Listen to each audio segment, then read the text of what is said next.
जय हिंद प्यारे बच्चों। आज हम लोग देखने वाले हैं क्लास 10th का जो मैथमेटिक्स है उसका वेरी वेरी इंपॉर्टेंट क्वेश्चन। ठीक है ना। यहाँ पे बहुत सारा मैं क्वेश्चन लेके आया हूँ जो सीधे सीधे एग्जाम के दृष्टिकोण से बहुत ही महत्वपूर्ण होने वाला है।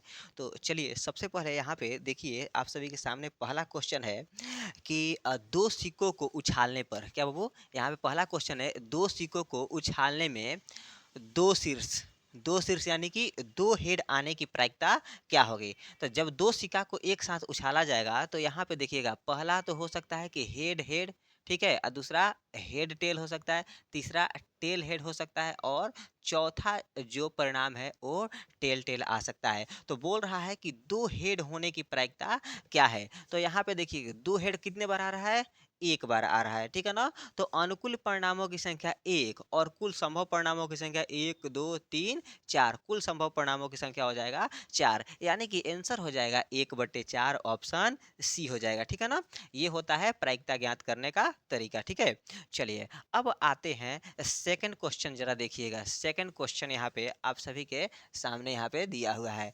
प्रैक्टिस करते जाइए, जितना हो सके उतना ज़्यादा प्रैक्टिस कीजिएगा मैथमेटिक्स में, तो आप सभी के लिए बेहतर होगा। सेकंड क्वेश्चन यहाँ पे देख लीजिएगा। सेकंड क्वेश्चन है कि रूट अंडर 18 का परमेयीकरण गुणांक क्या है। ठीक है ना। रूट अंडर 18 का परमेयीकरण गुणांक क्या है, ठीक है, हमको पता करना है।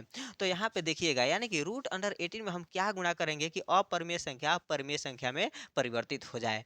तो यहाँ पे देख लीजिएगा, यहाँ पे अगर हम इस 3√2 को लिखते हैं तो इसको रूट के अंदर, तो ये हो जाएगा तीतिरी के 9 और 9 गुणे 2, यानी कि रूट अंडर 18 हो जाएगा। ठीक है। तो रूट अंडर 18 में रूट अंडर 18 से गुणा कर दिया जाएगा। ठीक है ना। देखिएगा, ये रूट अंडर 18 यहाँ पे आया है, इसको हल किए हैं तो, और यहाँ पे गुणा करेंगे रूट अंडर 18 से, तो हो जाएगा 324। ठीक है ना। 324 का वर्गमूल निकालेंगे तो 18 एक परिमेय संख्या हो गया। तो ऑप्शन हो जाएगा ए। ठीक है ना। ऑप्शन यहाँ पे देख लीजिएगा, ए हो गया। अब आइए नेक्स्ट क्वेश्चन देखा जाए। यहाँ पे जितने भी क्वेश्चन होने वाले हैं सारे के सारे क्वेश्चन महत्वपूर्ण है एग्जाम के पर्पज से। तो एक एक क्वेश्चन को जरा ध्यान से देखते चलिएगा और आप लोग भी कॉपी पेज से सॉल्व कर लीजिएगा। यहाँ पे देखिए थर्ड क्वेश्चन है कि 50 तथा 65 का मश, ठीक है ना, एचसीएफ क्या होगा। 50 तथा 65 का एचसीएफ क्या होगा, ठीक है ना, हाईएस्ट कॉमन फैक्टर क्या होगा।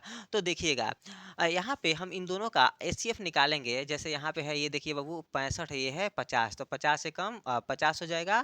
ठीक, यहाँ पे बचा कितना, बचा 15, 15 से भाग करेंगे 50 को, तो यहाँ हो जाएगा 15 तिया 45, बचा कितना 5, और 5 से भाग करेंगे तो ये हो जाएगा 5 यहीं 15, कट गया ना। तो कट गया तो एचसीएफ हो जाएगा बाबू 5। यहाँ पे एचसीएफ कहाँ पे है, यहाँ पे ऑप्शन डी हो जाएगा। ठीक है।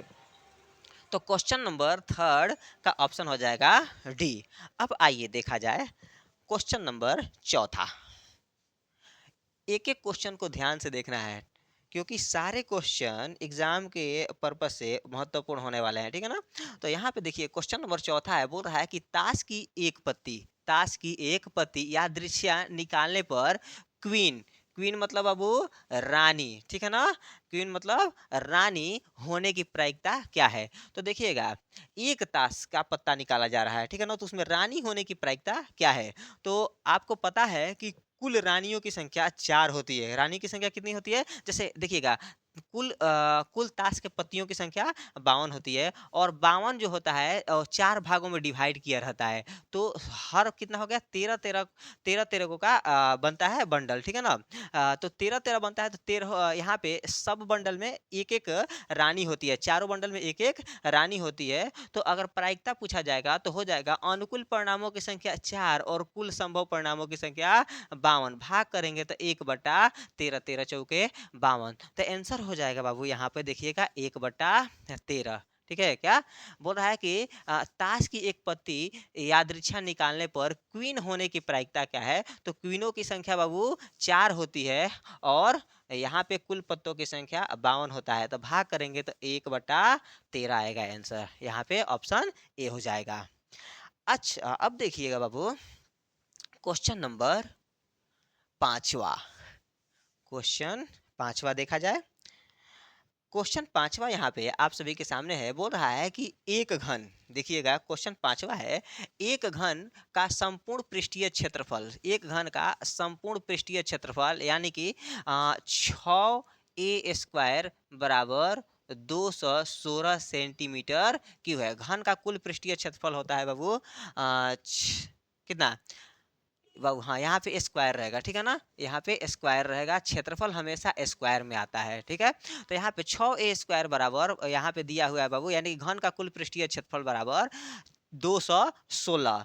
तो अब हम यहाँ पे भूजा ज्ञात करेंगे, तो भाग करेंगे यहाँ पे, तो ये हो जाएगा 36 18 और 6 के 36, तो a² बराबर 36, तो a बराबर वर्गमूल आ जाएगा बाबू 6, तो ये हो गया, साइड हो गया 6 सेंटीमीटर। अब पूछ रहा है इसका आयतन क्या होगा, आयतन क्या होगा। तो आपको पता है कि घन का आयतन बराबर होता है भुजा क्यू, घन का आयतन बराबर होता है भुजा क्यू, तो ये हो जाएगा 6 सेंटीमीटर का क्यू, तो 6 का 36, 36 छके 216 सेंटीमीटर का क्यू आंसर हो जाएगा। यहाँ पे देखिएगा 216 कहीं दिया है, हाँ ऑप्शन डी हो जाएगा। बोल रहा है क्या कि एक घन का संपूर्ण पृष्ठ का क्षेत्रफल 216 सेंटीमीटर स्क्वायर है, यानी कि घन का संपूर्ण पृष्ठ का क्षेत्रफल 6a² होता है, तो 6a² बराबर 216 है, तो यहाँ पर a बराबर 6 सेंटीमीटर आ गया, यानी कि भुजा 6 सेंटीमीटर आ गया है। अब 6 सेंटीमीटर आ गया है तो घन का आयतन बराबर भुजा क्यू होता है, तो 6 का क्यू होगा 216, ऑप्शन डी हो जाएगा। चलिए अब देखिए क्वेश्चन नंबर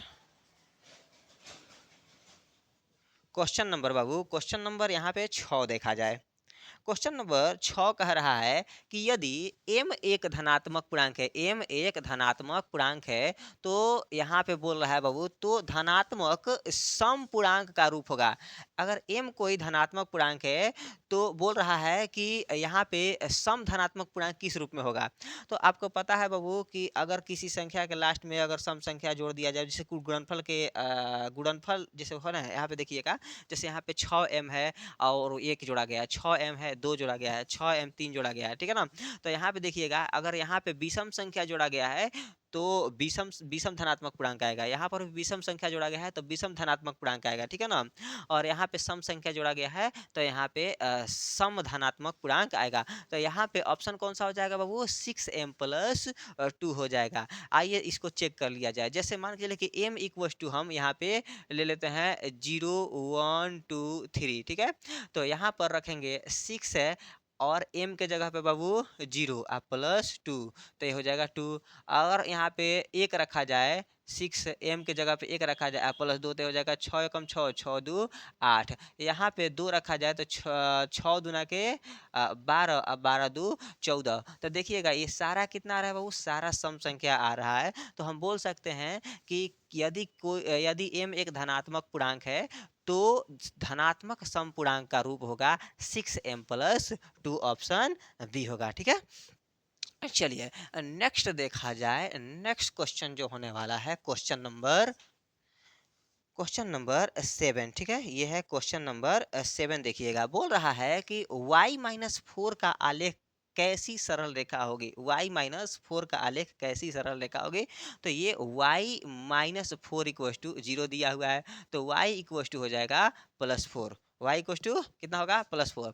अब देखिए अगर y का वैल्यू दिया रहता है तो y जो अक्ष होता है y बराबर 4 दिया है तो इसका ग्राफ x अक्ष के समानांतर होता है, और अगर x अक्ष का मान दिया हो तो उसका ग्राफ y अक्ष के समानांतर होता है। तो y बराबर 4 जो है ना, यह x अक्ष के समांतर होगा, x अक्ष के समांतर होगा। अगर x का मान दिया है तो y के समानांतर, y का मान दिया है तो x के समानांतर आएगा। तो ये हो जाएगा ऑप्शन ए। अब आइए नेक्स्ट क्वेश्चन देखा जाए, क्वेश्चन नंबर 8।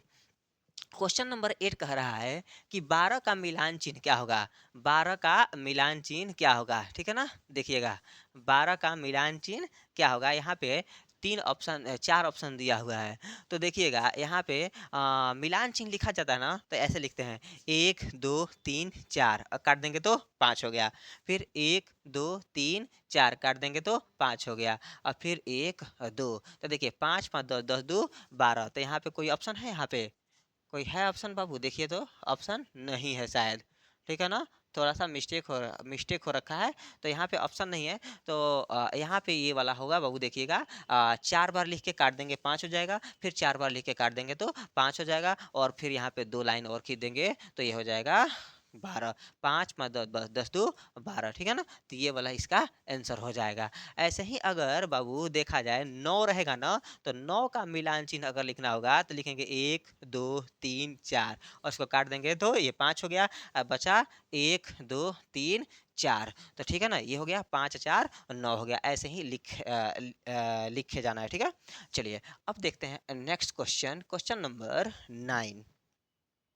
ये रहा क्वेश्चन नंबर 9। बोल रहा है कि 144 के अभाज्य गुणनखंड में 2 का घातांक है। 144 के अभाज्य गुणनखंड में 2 का घातांक है। तो 144 का अभाज्य गुणनखंड निकालेंगे। 144 का अभाज्य गुणन निकालेंगे तो 7 2 हो जाएगा, 2 से भाग करेंगे तो 36 होगा और 2 से भाग करेंगे 18, फिर 2 से 9।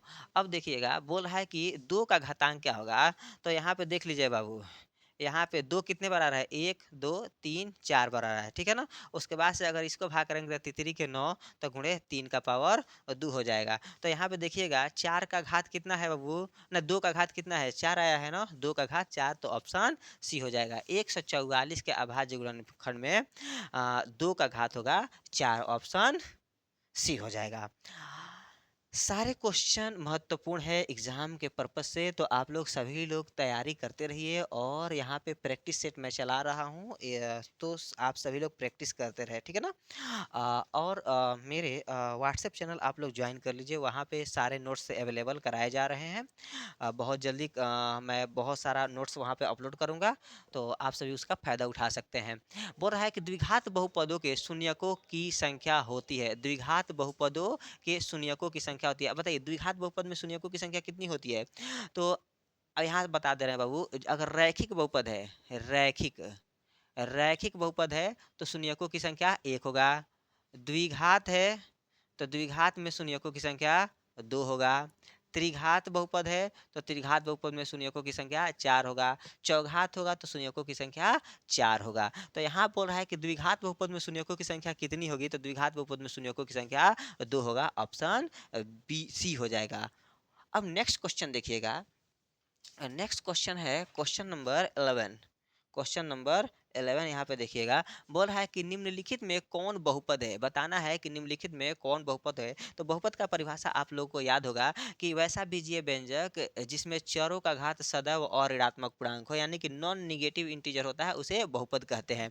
तो यहाँ पे देखना है कि कौन सा बहुपद है। देख लीजिएगा बाबू, यहाँ पे ये रूट आ गया, पूर्णांक नहीं है, रूट आ गया ना, तो ये पूर्णांक में नहीं जाएगा। यहाँ पे रूट है तो पूर्णांक में नहीं होगा, यहाँ पर भी रूट है तो ये पूर्णांक में नहीं होगा। तो एक हमारे पास ऑप्शन सी बचा है। देख लीजिए यहाँ पे x का घात 2 है, x का घात 1 है, x का घात 0 है, तो नॉन निगेटिव इंटीजर यानी कि और ऋणात्मक पूर्णांक है इसका घात, तो ये हो जाएगा ऑप्शन सी। नेक्स्ट क्वेश्चन है क्वेश्चन नंबर 12। बोल रहा है कि बहुपद एक्स स्क्वायर माइनस 4 का घात क्या है। बहुपद एक्स स्क्वायर माइनस 4 का घात क्या है, तो यहाँ पे देखिए रहा है बाबू, यहाँ पे घात 2 है तो ऑप्शन हो जाएगा बी, घात 2 है। यानी कि अगर कोई बहुपद दिया है उसमें सबसे अधिकतम घात देखा जाता है। जैसे यहाँ पे देखिए 4 में कुछ नहीं है तो यहाँ पे घात 0 होगा, यहाँ पे x का घात 2 है, तो इसलिए यहाँ पे आंसर क्या आएगा बाबू, आंसर आ जाएगा ऑप्शन बी। हाँ, नेक्स्ट क्वेश्चन देखिए क्वेश्चन नंबर 13। क्वेश्चन नंबर 13 बोल रहा है कि यदि पी एक्स बराबर x Q minus 5x² plus 2x plus 2, तो P1 का मान ज्ञात कीजिए। देखिएगा P1 का मान ज्ञात करना है, यानी हम यहाँ पे पी एक्स जो है ना, तो x के जगह पे 1 रखेंगे, तो यहाँ पे 1 का क्यू माइनस 5 गुणे 1 का स्क्वायर प्लस 2 गुणे 1 अब प्लस 2 हो जाएगा। तो 1 का क्यू 1 होगा, यहाँ पे 5 एकम 5, 2 एकम 2 अब प्लस 2 हो जाएगा। तो यहाँ पे देखिए प्लस वाला को जोड़ना था, 2 2 4 4 1 5, अब माइनस 5 कट जाएगा बाबू, 5 में से 5 घटेगा 0 आ जाएगा। तो ये 13 नंबर का ऑप्शन ये हो जाएगा, 13 का ऑप्शन ये हो जाएगा, आंसर 0 आ रहा है। अब आइए देखा जाए नेक्स्ट क्वेश्चन है बाबू, क्वेश्चन नंबर 14। क्वेश्चन नंबर यहाँ पे 14 14वां नंबर क्वेश्चन कह रहा है बाबू कि बोल रहा है द्विघात समीकरण x square minus 5x plus 4 equal to 0 का विविक्तीकर निकालिए, यानी कि डिस्क्रिमिनेंट निकालना है, इसका डी निकालना है। तो डी क्या होगा, तो डी इक्वल टू फॉर्मूला होता है बी स्क्वायर माइनस 4ac। यहाँ पे देखिए, यहाँ पर यह है a x square plus b x आप प्लस सी इक्वल टू 0 के रूप में। तो देखिएगा यहाँ पर b के जगह पे कितना है, b के जगह पे है -5, तो -5 का स्क्वायर -4, a का मान एक्स स्क्वायर का गुणांक कुछ नहीं है तो 1 है, और यहाँ पे c का मान यहाँ पे बाबू 4 है, ठीक है ना। तो यहाँ पे हो जाएगा 50 25 -4 चौके 16, घटाएंगे तो हो जाएगा 9, घटाएंगे तो 9 हो जाएगा। तो वो दिए गए बहुपद का विविधकर हो जाएगा बाबू ऑप्शन सी 9, ठीक है। ऐसे ही निकाला जाता है, ये विविधकर निकालने का फॉर्मूला है, इसको याद कर लेना है, ठीक है ना। और इसके साथ में एक और फॉर्मूला आता है द्विघात बहुपद के शून्य ज्ञात करने के लिए, ये होता है x equal to minus B plus minus root under B square minus 4ac upon 2a। ये वाला फॉर्मूला है द्विघात बहुपद में शून्य ज्ञात करने के लिए, तो फॉर्मूला आप सभी को याद होना चाहिए। अब आते हैं क्वेश्चन नंबर 15, क्वेश्चन नंबर 15 पे।